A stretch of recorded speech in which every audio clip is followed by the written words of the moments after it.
me in his or her profile. And for those familiar to these Banter Blitz sessions, they will know that I'm more likely to pick a game against you if you do a little gimmick like that. So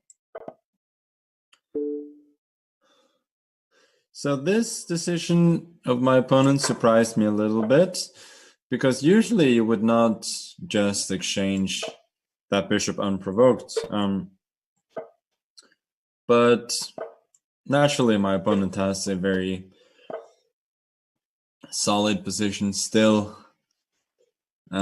Just gonna go rook c8, you know, keep it simple, hinting at a possible exchange sack. My opponent quite correctly goes bishop h6. To which I am going to do what? So I can sack the exchange with taking the bishop and then exchanging, taking on c3, picking up a nice central pawn on e4. But I feel like that's a little bit soft. So instead I'm gonna exchange, and I'm not gonna take on c3, but I'm gonna take on now I'm gonna play queen b6, attacking b2 and also d4. And I'm claiming here that my opponent's queen is more sort of offside than in a dangerous position for my king. And I'm assuming my opponent's going to play knight b3 here in order to defend everything, which he has done. And I'm going to go rook c4, attacking e4, and also activating the rook, preparing a doubling of the rooks. Also called a multi-purpose move. Multi-purpose moves are usually quite good. I was hoping he was going to go rook fe1, then I would have had queen f2, king f2, knight g4, and winning the pawn with a nice little combination. Queen f4 looks inherently suspicious, I would say, because my opponent is allowing some potential pins against the queen. Question is, how can I make use of that? So I can go d5. Then I think queen e5 is going to happen. Then I got d4, knight e2. You know what? That's hard to say, but intuitively it looks quite good for me. So I'm just going to go for it. If my opponent protects the pawn with, let's say, f3, I think I'm anyway going to push d4. Although just improving the pawn structure looks fairly attractive as well. So if I push knight e2, rook c2, knight d4, rook b2, I don't think he can trap my rook. Rook fc1. If I take queen c1, rook b2, king g1, rook e2, king f1, I think my rook is actually trapped. So hang on. What else? Okay, I'm going to go d4. So the reason I'm picking this particular time control is that I can speak a little bit more during the games. And against higher rated players, I think I will probably play 3 minutes instead, in order to, you know, it's going to be more about the play and just try harding basically in those games. But these games against slightly lower rated players, I want to go for some instructional value, as they say. So here, d3, attacking the queen. Has to go queen e5, I think. I'm going to take on c2. Queen d2 is okay, but now I just win a pawn for free. He should have gone after the pawn on e7. Bishop a4 looks good. I think a5 is also good, but bishop a4 it just looks simpler.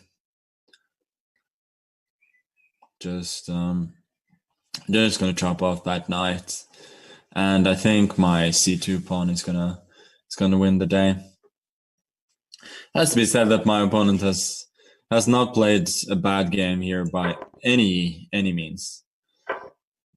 It's even got a little bit of a trick here, which is rook d4, rook c2, and then if queen d2, there's rook c8 check, king g7, rook d2, and I think I have a bunch of ways of attacking the rook, but I think regardless of what I do, he can get back with the rook and escape. So I'm gonna play it a simple way, picking up b3.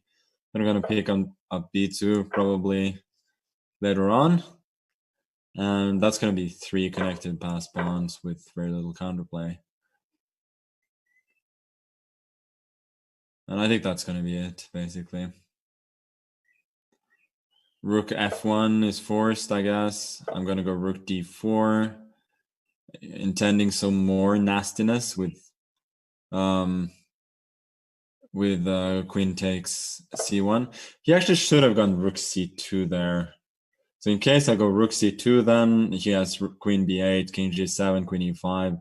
There are some checks that can be a little bit unpleasant. Although I guess I do escape with king h8, king h6, queen g3, g5. But I probably wouldn't have gone for that. But now I get the aforementioned trick with queen c1, and I should be home and dry. Rook d1 check,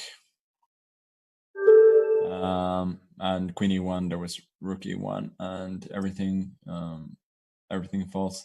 Okay, good game, I would say. No huge mistakes at all, but eventually I got a few too many pawns. Okay. I think we're only playing Turks today. That's going to be the theme of the day.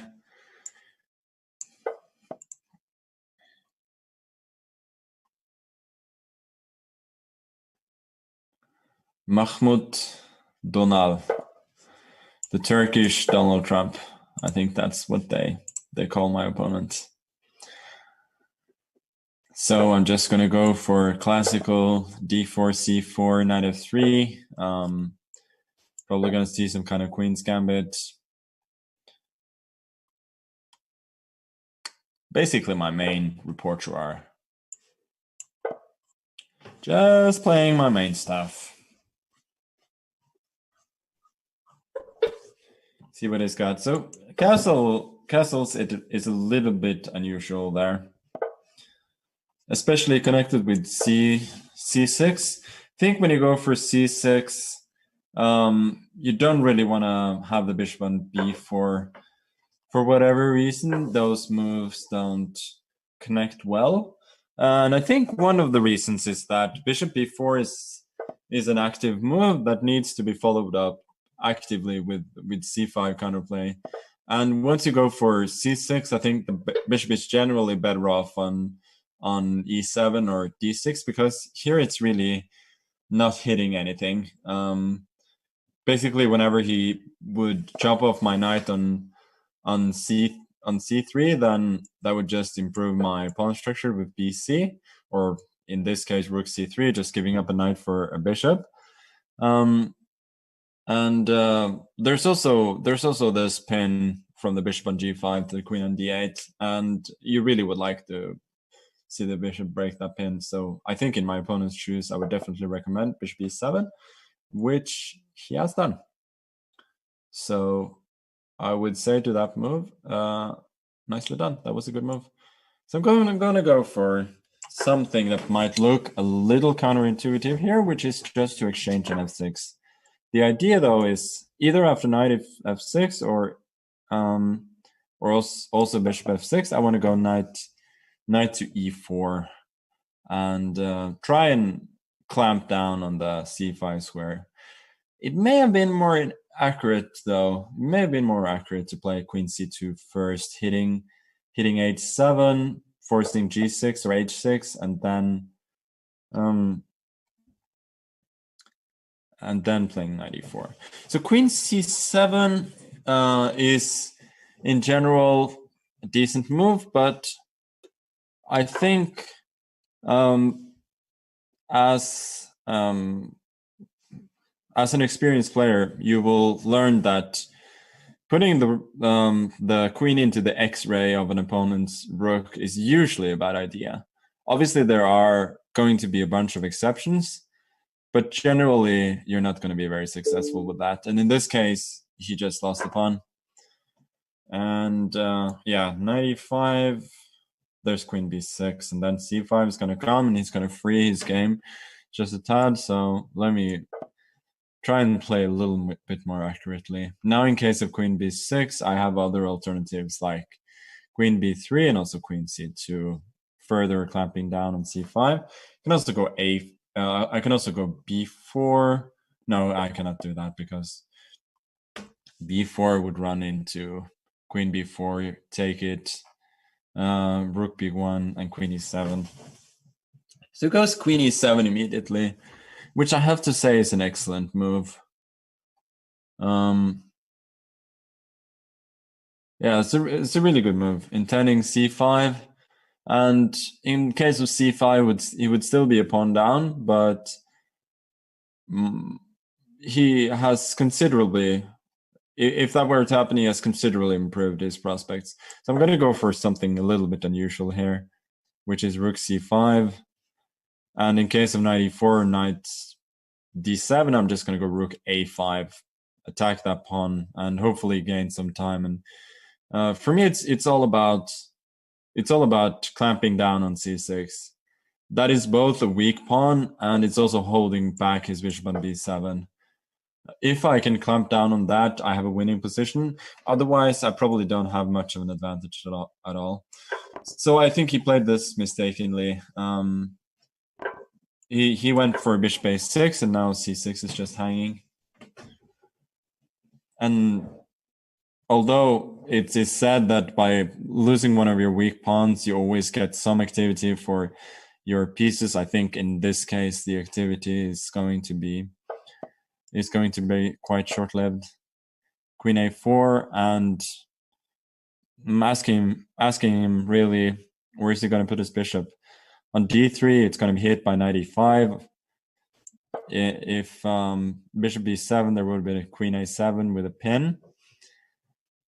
So it really was a question to which there was no good answer. Okay, let me just go bishop f3. Knight c6 is coming next, trying to win the pawn on a7. And it's looking fairly grim for my opponent here.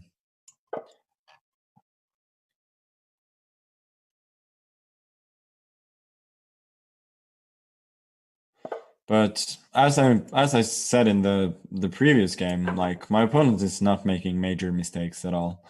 It's just there are some small positional and also occasionally tactical mistakes that in the long run makes a lot of difference.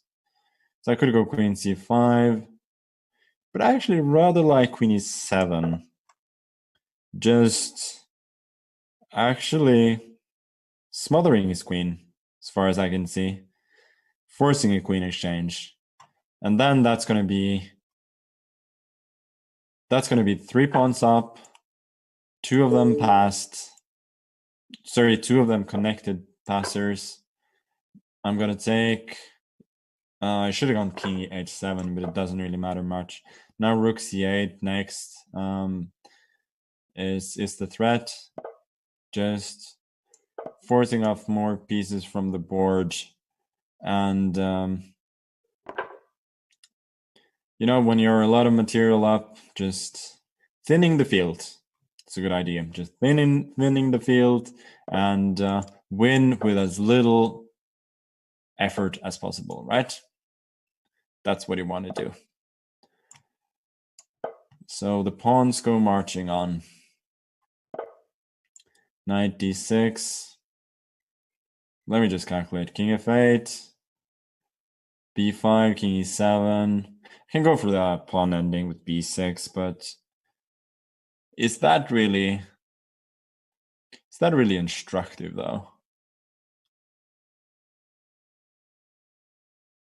You know what? I'm gonna bring more people to the party. Just support my knight on d6 and then push the pawns. I could take an f7, but where would the instructional value be in that, huh? Now, yeah, I don't know why he sacked the knight there, but it doesn't matter.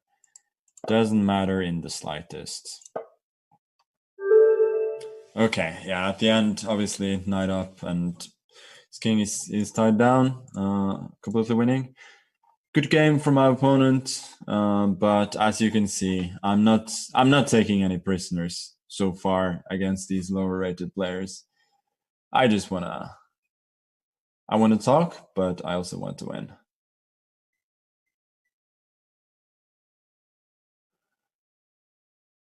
Yeah, so what do we got here?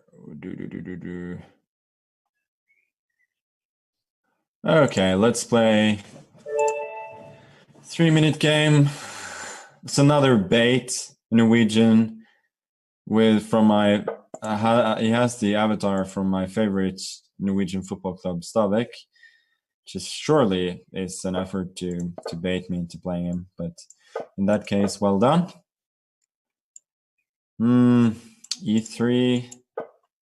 Yeah, we see sort of a collar system for white here, which is very solid. B3, I'm gonna take D4. ED4. I was kind of happy to see that because now we get a fixed pawn structure in which, you know, black is usually very much fine. Like, I don't think you would particularly mind playing this position with colors reversed. So I would say, objectively speaking, black is probably a little bit better already. And playing CT5 unprovoked, I would say is a bit of a positional mistake. Since with those pawns on c4 and d5, if I do decide to take on oh, this is a bit tricky. If I go a6, there's okay, I'm just gonna go 97. Keep it simple. So what I was gonna say is, if I do decide to take on c4 at some point, either white gets knight c4 with tempo, or he can go bc4 and create hanging pawns in the center. And I think both of those scenarios are better for white than just taking a d5 immediately. But I gotta say that my opponent is playing very well after he took on d5. He's gone for bishop b5, gone knight c4, knight e5, and he's gained a bunch of activities for his pieces that can sort of make up for the slight weaknesses of his structure. Rook e1, this one I'm not that convinced about though. Okay, let me take on c1 first, because I'm really attracted to queen c1, bishop e5 here. If knight e5, I got knight g2, it is a little bit suspicious maybe, but I think it works. Knight g2, I mean, I'm always a little bit worried about some d5 coming, some knight g4 with mate threats and so on, but I think it should have worked out for black. And now with the bishop on c1, obviously knight e5, knight g4 could not be as dangerous, as the bishop would not be on the a1 h8 diagonal, aiding a possible mate there. And this was my point, that I had this little trick of taking on d1 after de, and then knight d3. As far as I can see, winning an exchange and most probably the game. There's bishop h6. Oh, wait a sec. This is complicated. Bishop h6, knight e1. Okay, it's not that complicated. I got bishop f3. So I was thinking of knight f3, then bishop f3, and he's threatening both e7 and b7. But I go bishop f3, and now if bishop e7, there's bishop d1, remaining a piece up, and gf3, king f8 would also have been a piece up. And although my pieces are a bit funnily placed here, there's nothing he can do about it, and they're gonna escape with the result of me being fairly clean piece up. I'm just gonna go knight d4. It's gonna take on b5, go b4, I suspect, then knight c6 picks up the pawn on b4. Okay, let me just go bishop b3. He has queen king d2 now. Don't take on b4 because of king c3 attacking both pieces, but I got bishop d5 attacking g2, so I do win one of his pawns after all. h4, I'm just gonna go h6, king h7. He's fighting extremely well, I have to say. Okay, then he resigned, but he was fighting well, keeping my king in a bit of a cage. Next, I would have gone g5 though. If fg, I go h5, then bring the king to g6, f5, pick up e5. Or if hg, I go h5, and then the h pawn just runs. And besides, of course, I'm a piece up, so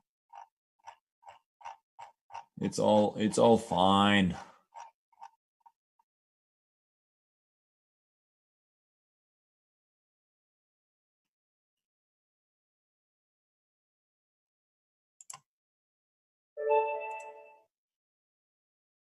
Oh, I have played the series Llama before. I thought I had, but then I couldn't find the score. Never mind. We're gonna have a rematch against the series Llama, who is apparently Turkish, living in Norway, or maybe the flag is fake. Who knows? Goes for some kind of weird queen's gambit here with allowing. Yeah, but so basically now I just get a very good Grunfeld. What's the most accurate way to play here? I guess just keeping it simple, right? Knight c3, go h3, preventing bishop g4, bishop e3, protecting. Here, I think bishop b5 must be good.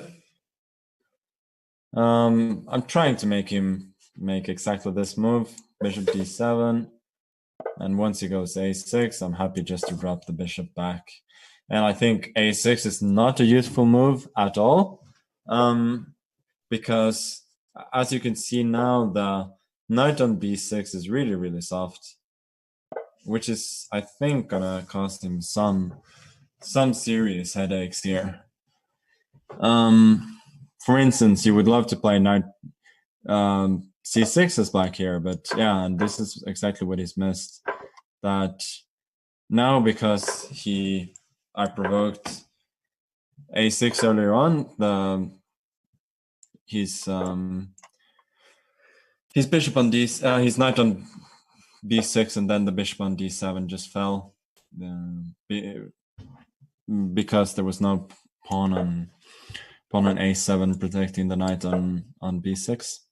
And now I'm a piece up, so I'm obviously winning. Oh, I almost missed the fork, which would have been a bit embarrassing, but never mind. Okay, just gonna go a4, which I assume is a normal positional move, but then again, I'm a rook up, so anything goes at this point. My opponent, I feel, has really not spent a lot of time in this game. Okay, let's go rook f to b1, so that In case of b5, exactly, I'm getting immediate activity with the rook. Otherwise, the other rook would have been on f1, and that would have been less fortunate. Yeah, he should have tried bishop g5 there. Sorry, bishop g7. Trying to trap the rook, but I would always have had knight g5 later on after, let's say, rook a1, king g8. And on f4, his bishop was just trapped. So, and now he's getting mated as well with the rook a8. So it's all good. Okay. Let me see. Yeah, so I mentioned this before, but I'll say it again, that in general I prefer to be challenged to 5-minute games by slightly lower rated players, and then in 3-minute games by higher rated players. So if you do follow these guidelines, the chances that I will accept your challenge are bigger. Unless, of course, you just bait me with the nickname, then I will accept your challenge anyway. Oh, he doesn't know his history. Mr. Dardy, 83. This has been known to be good for black since... Actually, it's not so clear if white goes d4. But in general, this has been considered to be fairly good for black with the early f6 since the game Petrosyan-Fischer from their candidates match in Buenos Aires, 1971. I think that was the 6th game, the one that Fischer took the lead for good. Could be mistaken though. Anyway, my opponent has gone for some sort of, I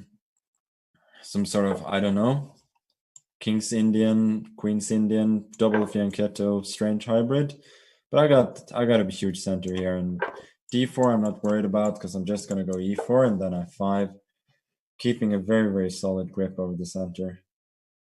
So I think I'm doing very well here.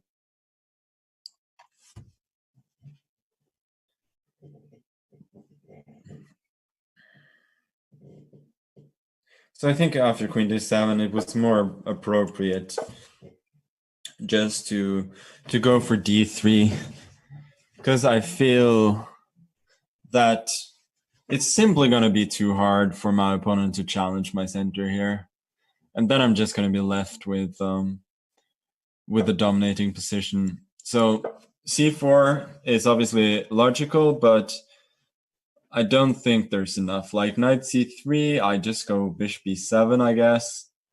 I'm ready to castle yet, and I don't think he can really break open my center with force. Oh, let me check. So knight c3, I actually became a bit unsure. Knight c3, bishop b7, cd, knight d5, bishop d5, f3, e3, knight c4. Maybe that was not clear at all. Maybe I just spoke too soon.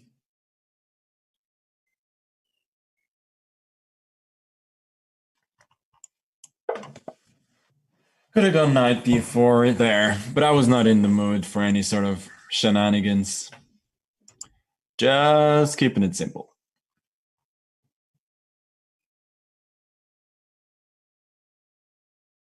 As one of our Chess24 commentators in this Chessable Masters tournament, Yasser Servan, he speaks of the KISS principle. Keep it simple, stupid.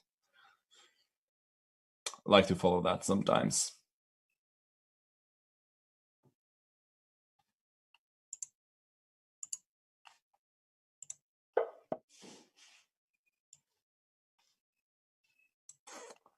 Knight a3. So I suspect he was worried about dropping d4 in case of knight c3, but I wasn't particularly interested in taking that pawn anyway. But I feel like this move knight a3 is just inviting knight b4. Although I didn't see bishop f1. protecting against knight d3. Oh well. Not to worry. Still got a good position. I think after bishop f1, I'm just castle if knight c2. Knight c2. I still got a bunch of attractive options, like maybe just rook d8, centralizing the rook, or... Oh, this is also quite clever. Yeah, don't play moves like knight b4.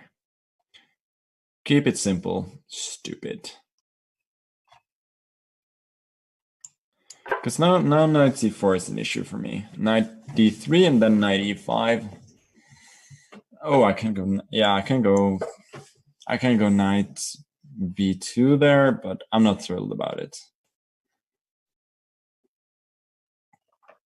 Not thrilled at all. My opponent is fighting very, very well. But he's spending a lot of time also. But it's a good thing. Like, when you're playing a 3-minute game, like, this is a chance to learn. So just take your time, try to make good moves. Which my opponent certainly is doing at this very moment. And if you do lose some time, so be it.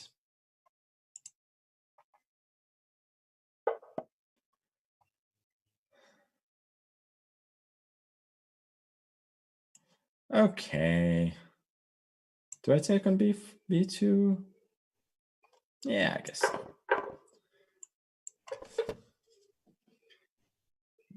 Might look a bit counterintuitive to exchange off the apparently very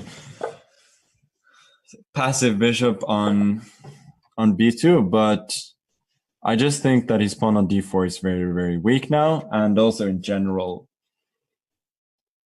bishops are better than knights. So that's why I believe that this was a good trade for me.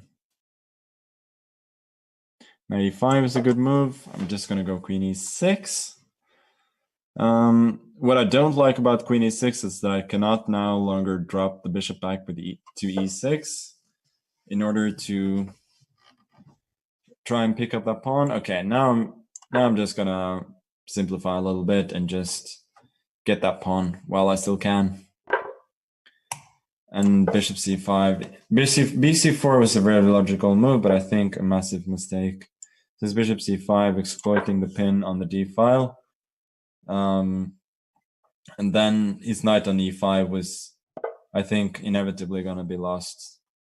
So even though what he did with d5 looks like a huge mistake, I think in reality there was very little he could do. And now I got the extra material, plus I would say a bunch of compensation. Knight f2, rook f2. My opponent is collapsing here, but it's all good. He played very well until the just the end, though. But as I said, don't worry about what happens with very little time. Just try and think and learn, and so always gonna be better if you wanna improve at chess. Okay, I'm gonna try and get a game against. Oh, let me try this one. I'm gonna try grandmaster this time. Pro wizard Narayanan. Think he did very well in the Banter Blitz Cup, right?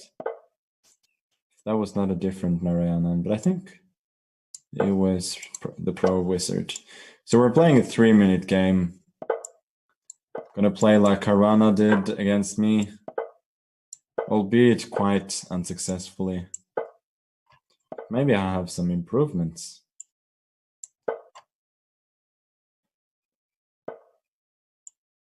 Okay. Let me just go for c6. Yeah, h3, this is the same position that I had against Karana.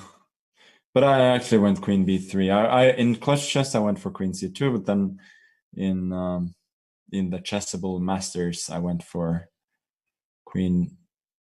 Okay, so I guess I should go g6. Try and learn from what Fabiano did against me. And he goes a4. Okay, I guess I'm going to go a5. It's what I did as well, but with the queen on b3 instead, and then I could go queen a3 in some lines, trying to offer the exchange of queens. Rook b1, I guess quite logical. Okay, so clearly a lot of action is going to take place on the queen side here, so I'm just bringing some of my forces over there.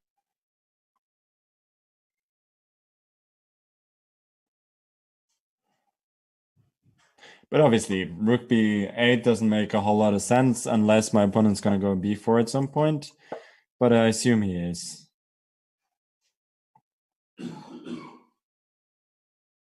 So this is what Fabiano did against me. Just rerouting this knight to d6. The good thing about the d6 square is that from d6 the knight just firmly defends b7 and also prepares the exchange of bishops, which is, I think, almost always going to be positionally desirable for me. Although in all this talk of positionally desirable, I did miss queen c3, which is a little bit awkward for me to meet, but I think it's all good. Queen d8 protects the pawn. Now I'm going to take on b4, take on c5. He takes with the queen, and now let's just double those rooks.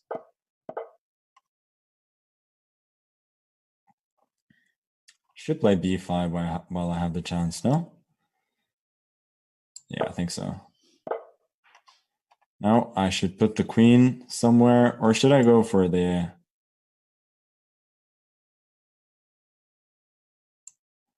Okay, let me go rook a7.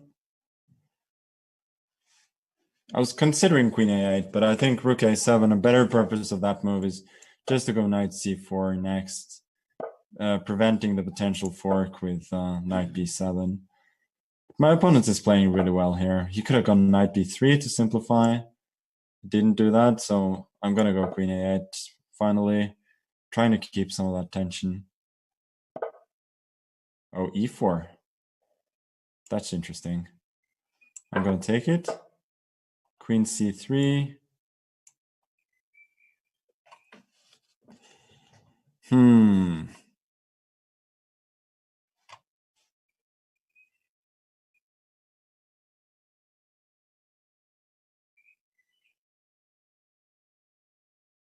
Yeah, I don't know what to do. Gotta play faster.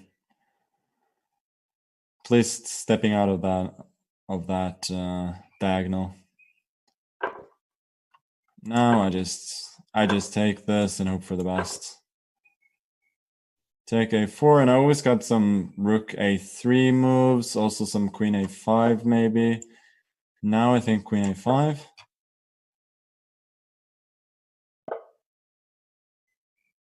King g7, but I'm short of time. My position is good, but I'm really getting short of time here.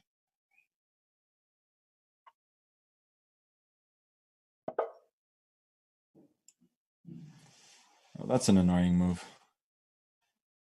It's a really annoying move. Oh, I thought I was going to go queen c3.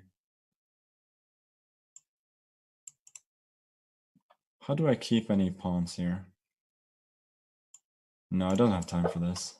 I don't have time.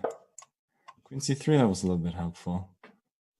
Now my position is good. Probably has to exchange. Then it's all about speed. He tries to keep the tension.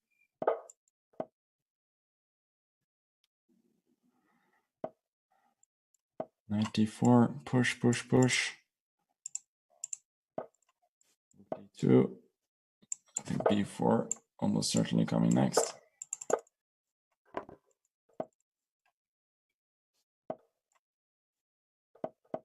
Oh, there we go. That was a stupid pre-move. He was thinking I was going to go